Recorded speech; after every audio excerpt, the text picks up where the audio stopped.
Hi guys, welcome back to another episode of Horror Stories. मेरा नाम इमाद है और मैं अपने इस चैनल की इस प्लेलिस्ट में आपकी भेजी हुई हॉरर स्टोरीज को नरेट करता हूँ। तो अगर आपके पास भी इस तरह की कोई क्रीपी और हॉरर स्टोरीज हैं तो डिस्क्रिप्शन में दिए हुए ईमेल के ऊपर आप मुझे मेल कर सकते हैं और इस वीडियो को एंड तक क्लास में देखिएगा।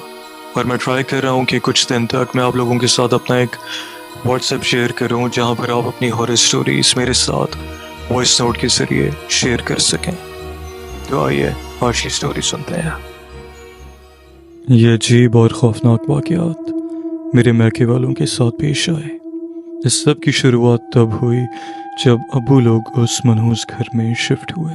दरअसल मेरे बड़े भाई शादीशुदा थे और दूसरे भाई की शादी करनी थी, तो बड़ा घर ढूंढ रहे थे। स्टेट एजेंसी वाले ने एक फ्लैट दिखाया।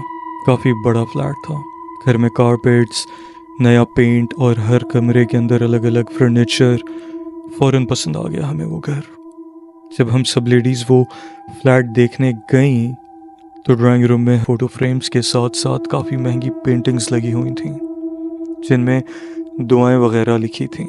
उन्हें देखकर बड़ी भाभी को कुछ शक सा हुआ कि ये किसी वजह से तो लगाई गई होंगी। बड़ी भाभी बहुत डरती थीं पहले से ही।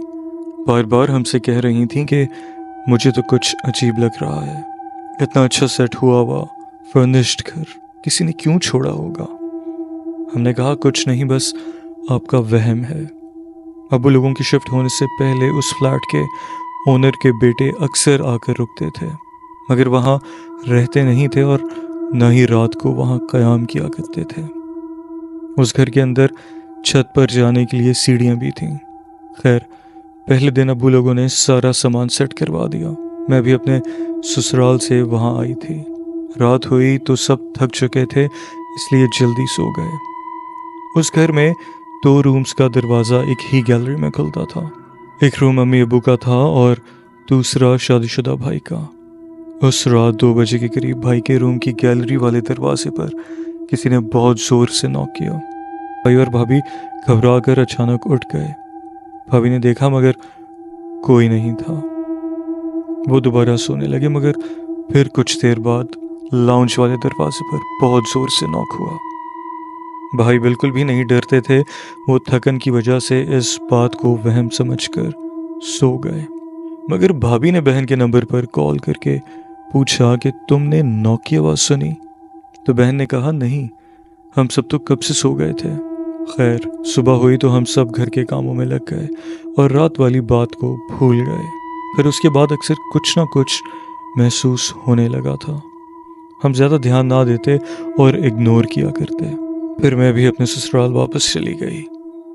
एक दिन अम्मी घर पर अकेली थीं। भाभी अपने मायके गई हुई थीं और भाई अब्बू ऑफिस से अभी तक आए नहीं थे।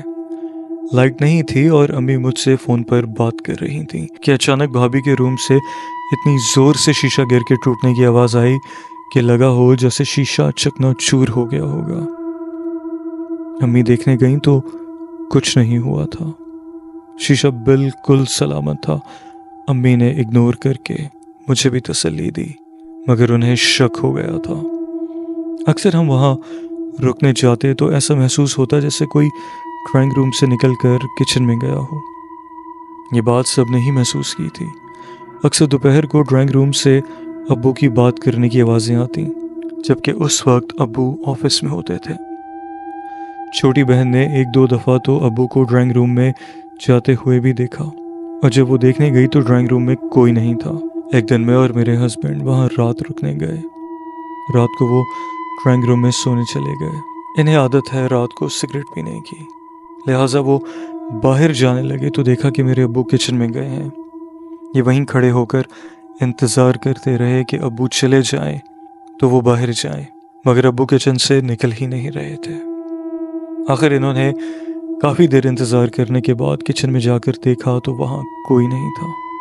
वो बहुत हैरान हुए और अब्बू के रूम में जाकर देखा तो अब्बू वहाँ बेखबर अपने रूम में सो रहे थे। इन वाक़यात ने हम सबको बहुत उलझा कर रख दिया था। कुछ टाइम बाद छोटे भाई की शादी का वक्त आया। सब मसरूफ़ हो गए। दूसरी भाभी भी बहुत अच्छी थी। जब उनका रूम सेट किया तो अम्मी ने पहली बार देखा कि उस रूम में चारों कोनों पर कीलें लगी हुई थीं। ये अक्सर लोग तब लगवाते हैं जब घर में आसेब का बसेरा हो। अब्बू ने कहा कि किसी आमिल से जल्द ही राब्ता करेंगे, मगर ये बात वो भूल गए।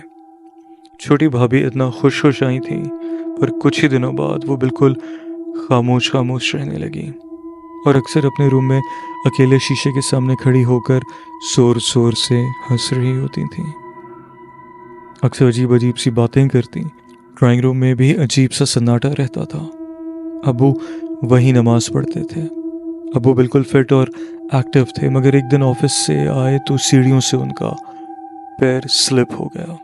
तबीयत बिगड़ गई, उन्हें हॉस्पिटल लेकर गए तो डॉक्टर ने कहा कि इन्हें मेजर हार्ट अटैक हुआ है। डेथ हो गई उनकी। 10 दिनों के बाद भाई की बाइक का एक्सीडेंट भी हो गया। एक हाथ में फ्रैक्चर हुआ। एक दिन मेरी बहन लाउंज में नमाज पढ़ रही थी। जैसे ही सलाम फेरा तो देखा कि अब्बू किचन में गए हैं, जबकि अब्बू तो जिंदा ही नहीं थे। अब्बू के चेलम के बाद वो घर छोड़ दिया। बाद में नेबर्स से पता चला कि यहाँ जो भी कभी शिफ्ट हुआ है वो हमेशा इतनी ही बुरी तरह से सीढ़ियों से गिरता है या उसका एक्सीडेंट हो जाता है और कभी भी कोई यहाँ ज़्यादा अरसा रह नहीं पाया। खैर, नए घर में अब सब ठीक है, मगर छोटी भाभी पागल सी हो गई हैं और बड़ी भाभी के यहाँ औलाद नहीं होती। हर बार मिसकैरेज हो जाता है।